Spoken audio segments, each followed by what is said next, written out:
السلام علیکم ورحمۃ اللہ وبرکاتہ۔ مرحبا ایها الاصدقاء۔ لاسٹ ٹائم ہم فرسٹ لیسن پر تھے، پھر اس کے کچھ ہم نے پارٹس کیے اور پھر اس کے بعد ہم نے ان کو سٹیپ بائی سٹیپ پڑھا۔ تو آج ہم انشاءاللہ سیکنڈ لیسن پر ہیں، دوسرے سبق پر، اور اس میں ہم انشاءاللہ سیکھیں گے ذالکہ کے بارے میں۔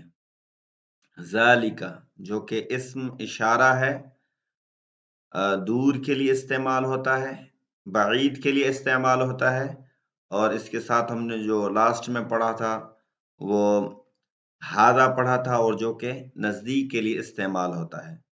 تو ذالکہ اسم اشارہ دور کے لیے استعمال ہوتا ہے اور غیر ذوی العقول چیزوں کے لیے استعمال ہوتا ہے۔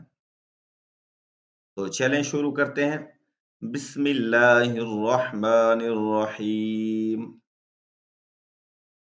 ما ذالکہ، ما ذالکہ وہ کیا ہے، ما ذالکہ وہ کیا ہے، ذالکہ نجمن، ذالکہ نجمن وہ ستارہ ہے، ھذا مسجد، ھذا مسجد یہ مسجد ہے، وذالک بیت، وذالک بیت اور وہ گھر ہے،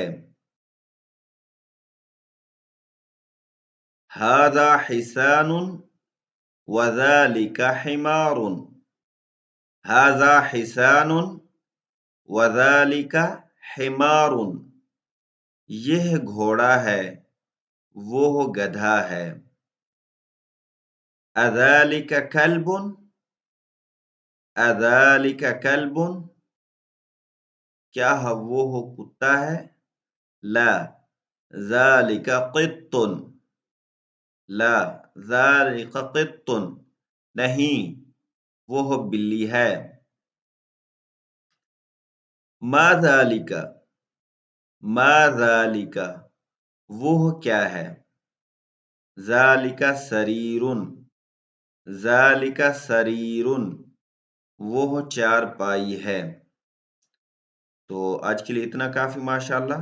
تو آپ کو سمجھ آ گیا ہوگا، امید کرتا ہوں کہ ھذا اور ذالکہ، ھذا اسم اشارہ قریب کے لیے اور ذالکہ اسم اشارہ بعید کے لیے، اور یہ استعمال ہوتا ہے غیر ذوی العقول چیزوں کے لیے۔